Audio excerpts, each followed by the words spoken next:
Small business is about courage, risk-taking, independence, and we small business owners are survivors. Everybody has an idea for a business, but how do you take that idea from mind to market? This is the place to learn. Small Business School with Hattie Bryant. It's a new kind of school. Together we'll learn about business from the inside out, from the people who've done it. We'll meet the men and women who are today's pioneers and quiet heroes. Their lives are the textbooks. Our classroom is the world. Small Business School is made possible by support from IBM. We're not just for big business anymore. At our website, built just for you, discover how technology can move your business forward. When it's your business, everything matters. IBM. And by Southwestern, providing learning solutions in business and economics. Southwestern is part of the Thompson Corporation. And the United States Postal Service, delivering the promise to America's 23 million small and growing businesses. We're where you live your life. We're where you run your business. Hi, I'm Hattie Bryant, and welcome to Small Business School. If you have a business or want to start one, this is the place for you. Last week wholesale, this week retail, and today we go to San Diego, California, inside the art store. This is a how-to series about starting, running, and growing a business, and we think you learn best from people who have already done what it is they're talking about. In academia, they would call what we do here a master class. That is, you don't have a professional teacher with a specific curriculum. You have an opportunity to meet a person who will tell you how it is they do what they do. This is not a class, it's an experience. Grab a pencil and paper, you'll want to take notes. After 30 years of working for huge companies, George Granoff is now an entrepreneur. Even though he lives in Boston, he owns the art store, which has 5 locations, all in California. I woke up one day and realized that I really enjoyed the hands-on store level, working with customers, building business. I poured a lot of money into the plant in order to put in new floors, new ceilings, new lights, new fixturing. We widened the aisles. Basically, the attempt was to improve the shopping experience for the customer. It's just a lot easier to get to everything. The paints are with the paints, the brushes are with the brushes.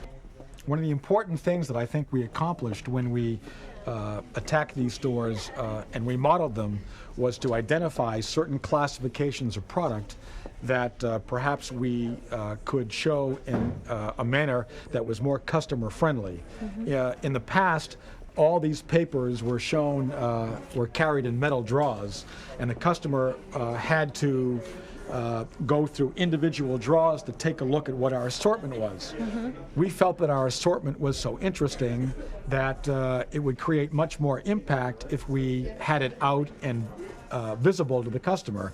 So we got rid of all those drawers and put all the paper out. So this is a new invention. This is a new invention. We have experienced, the downside is we have experienced some damage due to customer handling of the product. But our sales of paper have exploded because the customer can come in and at a glance get to see the huge assortment of paper that we carry. Okay, so a sheet of this between the two should do the trick? Mm-hmm. Okay. Once you get inside the store, I believe that retail operators have to deal with 3 different issues. Issues of assortment, price, and service. And I think that what, at least in my own view, what I do is I go out and shop the competition, looking very carefully at those issues. And I believe that unless I'm prepared to strive for dominance in 2 out of those 3 at least, I am cutting short my opportunity to achieve success in my business. So that the great retailers have accomplished success in all 3. A Home Depot certainly has assortment, a competitive price, and excellent customer service.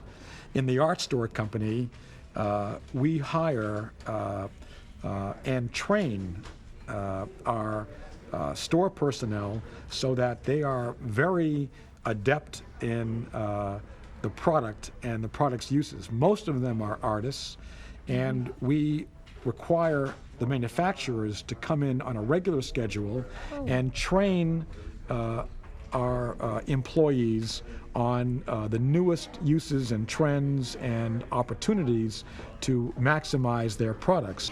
You had some colleagues that you've had as friends over the years who said to you when you bought an art store, "You don't know anything about art."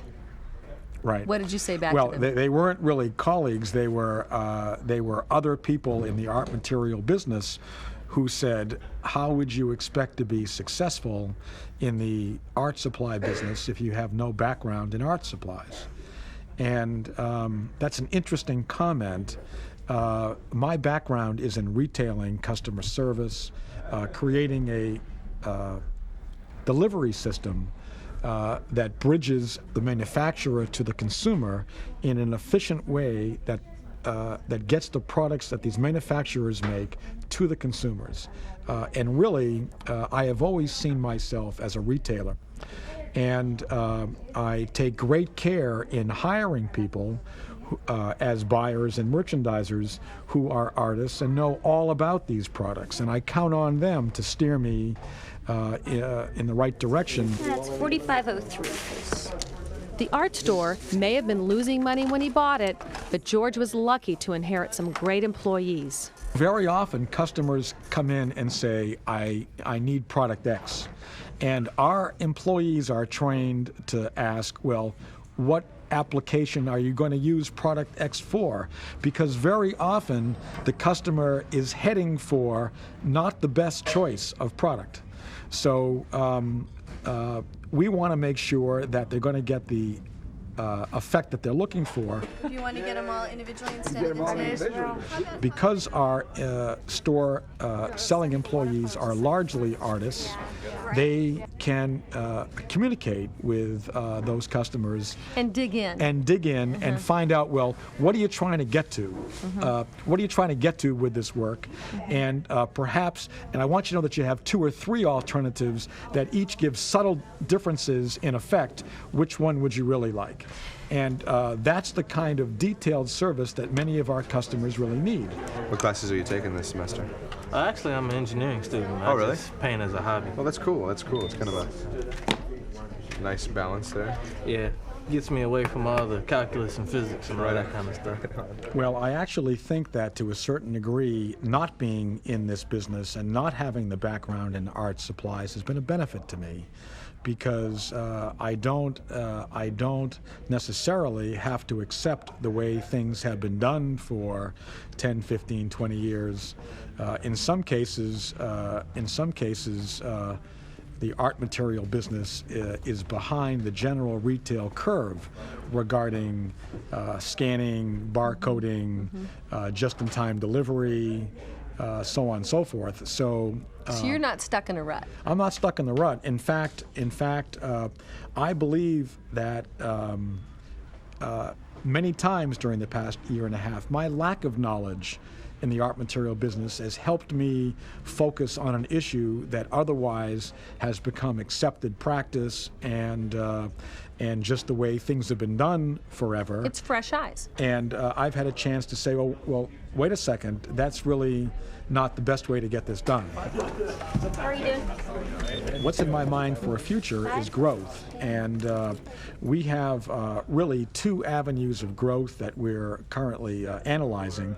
The first is to support internal growth, with which we could open 1 or 2 stores a year from cash flow and grow this company over the next 4 or 5 years to 2 or 3 times its current size. We operate and maintain a enormous level of in-stock with no back room in this operation. What do you mean no back room? There is no back stock. All the inventory that we own in this building is on the floor. And we fulfill this store sometimes weekly from certain suppliers, sometimes twice a week from certain suppliers, exercising sort of the just-in-time delivery strategies that I saw developed in bigger retail companies during my prior life. It is an enormous challenge to stay in stock in 17,000 different items day in and day out with no back room and no warehouse, and there is virtually nothing in this building besides what you see on the floor. And I think that is a credit to my organization and technology. Technology is an important part of Georgia's strategic plan for growth. One of the areas that was the most important to us was to install point-of-sale scanning at the front end of the store so that the customer's merchandise was barcoded and scanned by the cashier. This item is missing, and what's going to happen today is that someone's going to go through this store with a Telzon barcode reader, and they're going to pop that barcode, which is going to cause an order to be written for that item. And we happen to buy this item through a distributor, and that item will be here in 2 days. You're kidding. No. And that goes through the phone lines. Yes, that information is transmitted through the phone lines, and that order will be at the manufacturer's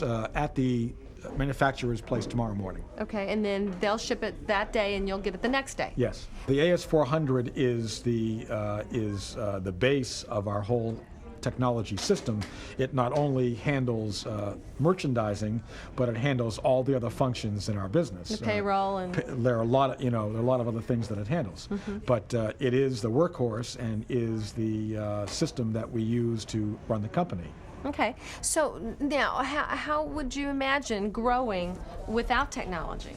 Well, quite frankly, I can't imagine trying to stay in stock in 17,000 items without technology. Mm-hmm. I wouldn't, if you asked me how to do it, I wouldn't know how to do it. So it's not so much that I thought this was a great idea. This was the only way that I knew how to operate this company. What are you doing to get customers in the door? Well, that's a good question. In the past, this company didn't do anything to build business or explain to customers what was new or happening in the store. What we have done is launched a direct mail program and have worked very hard to build a mailing list now for our 5 stores that is in excess of 100,000 names. And where'd you get the names? These are actual customers who've shopped in the store, who've filled out mailing list applications and been in the store. So that's a very high quality list. High quality list. And you're now mailing them how frequent? Well, we're mailing them now. We've mailed 4 in the past 6 months. And what we try to do is not only show them what's new in the art store, but of course offer them special buys and deals that we... So is this working? This is working great. We're getting busier and busier by the day. Every day our sales are going up and up, and we're starting to see repeat customers coming in, which is great. And this is... the quality of this also, I think, is different than what has been available at other times in the industry. This is on glossy stock. It's full photography. We spend a lot of time and effort to make this be a high-quality piece because it stands for what the store stands for. Plus, your customers are in this business, meaning Right. of the way things look, the way things feel, and they're going to respond to something that appeals to them. Right. We are beginning to enter customer profiles into our computer. And as the number of customers that we have in our database increases north of 100,000 people, it is getting expensive to mail them flyers having to do with all aspects of the store. As we develop a profile of what various customer groups do and use this store for, we'll be able to segment our direct mail efforts to a more focused group of customers and be able to offer oil paint to oil painters, and be able to offer pastels to folks who use pastels, and in a way be more efficient. I observed customers actually going outside into the sunlight in order to try to get a better look at what color red pencil they were buying, because we might carry in excess of 20 different shades of red pencils. It occurred to me that we'd better do a much better job of allowing the customer to view the merchandise in as natural a light as they could.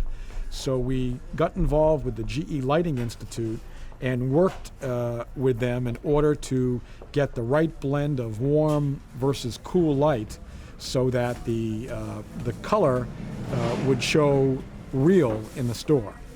The owner has to continually view their business through the customer's eyes, and to view it in a way that makes it easier, more efficient, more pleasant for the customer to get a pleasant and effective shopping experience. George's extraordinary business experience taught him much about scale, critical mass, and volume.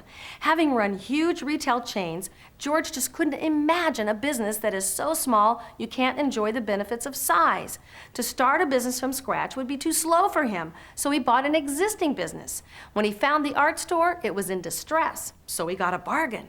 Like George, you don't have to start a business from scratch. You can buy an existing company. There are business brokers listed in the phone book who function just like real estate brokers. Be sure to work with your banker, accountant, lawyer, and friends. Maybe you'll find a good deal, just like George did. At smallbusinessschool.org, there is self-help study for people who want to start a business and for those who want to grow the business they have. From the home page, choose Pathways to Self-Study. Next, you'll find 8 steps or stages of growth. At each step, you'll find links to more resources. Also, in the video box for online learning, you can always watch a current episode and you can experience an interactive study guide. Things that I hoped to accomplish by doing my own thing was to get closer to be more hands-on, to be closer to the stores, the merchandise, the customers, my employees, and so on.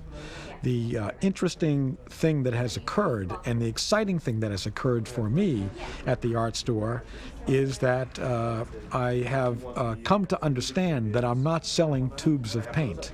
I'm selling self-expression, creativity, relaxation, wonderful things, and the people that come to buy the products in the store really get a good feeling from using them, and that gives me a good feeling that I'm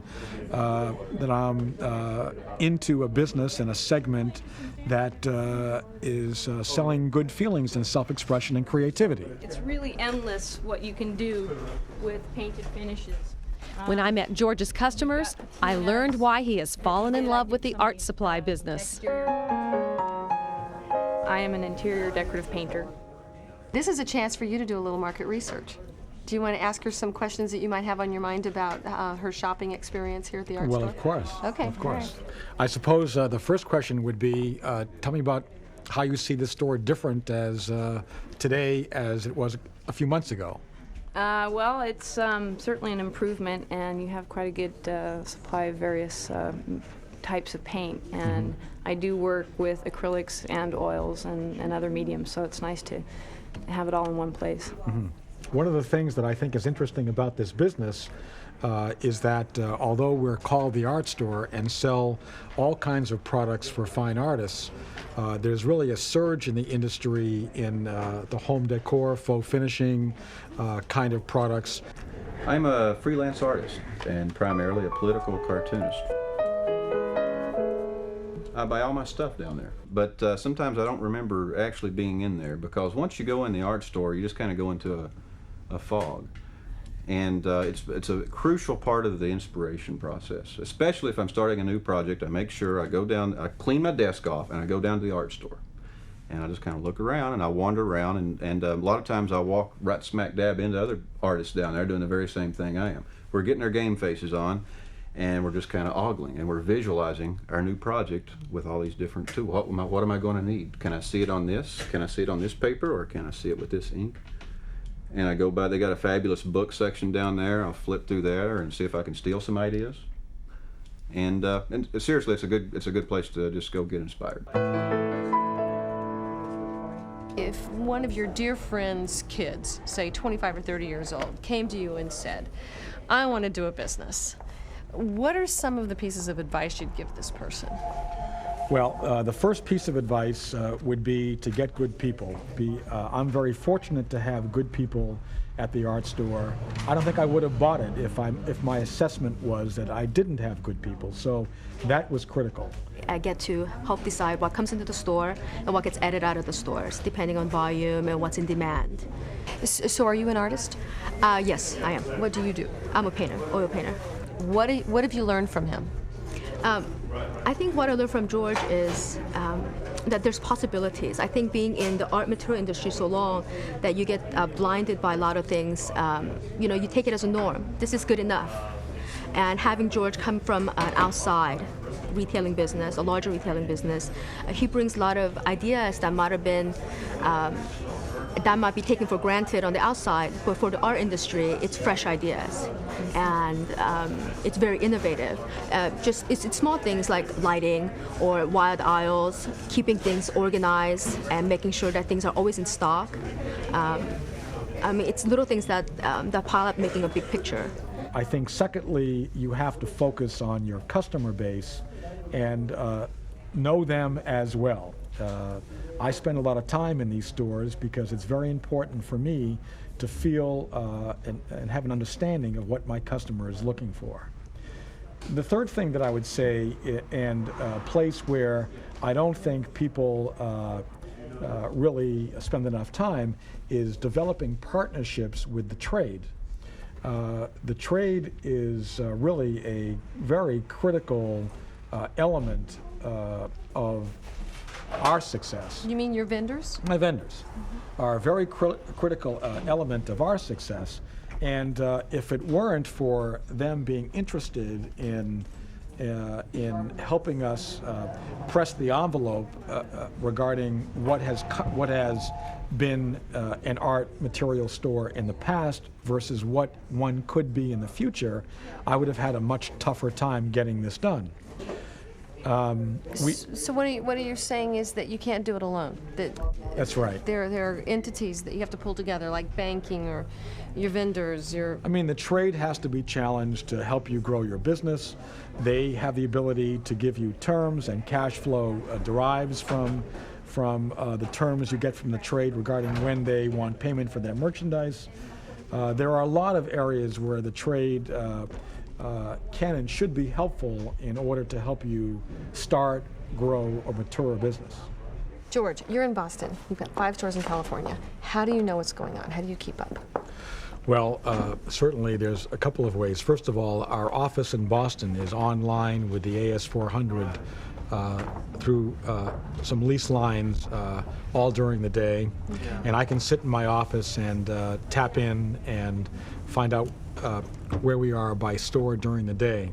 When I'm not in my office, my head of stores out here is able to page me with sales both midday and at the end of the day. So I just got paged a minute ago, and there are the sales for the stores through noontime.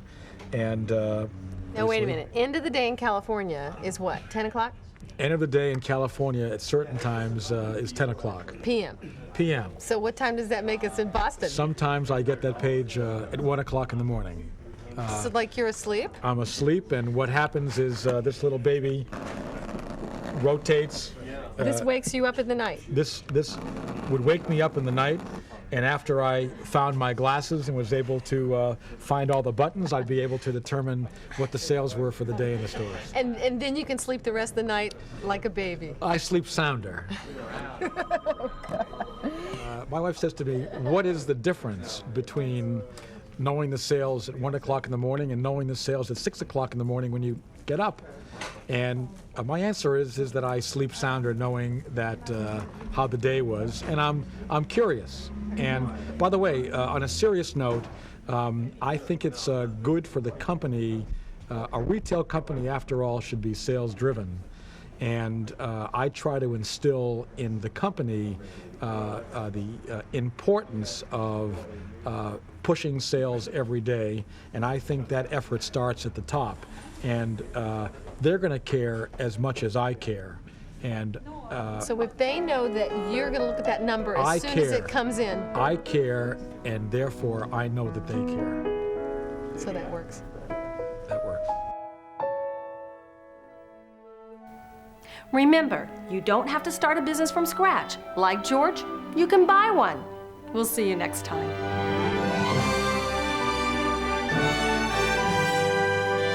Small Business School is made possible by support from IBM.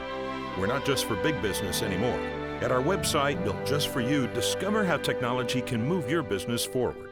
When it's your business, everything matters.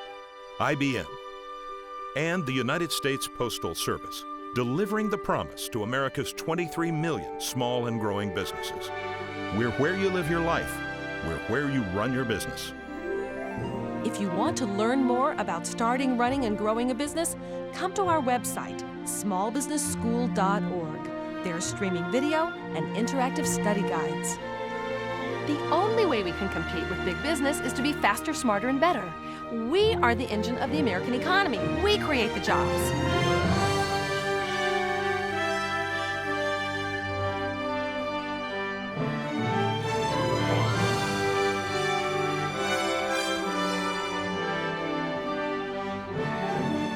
Small business is about big commitment. It's about sacrifice and struggle. But we do it because we say, if I don't do this, my life won't be complete.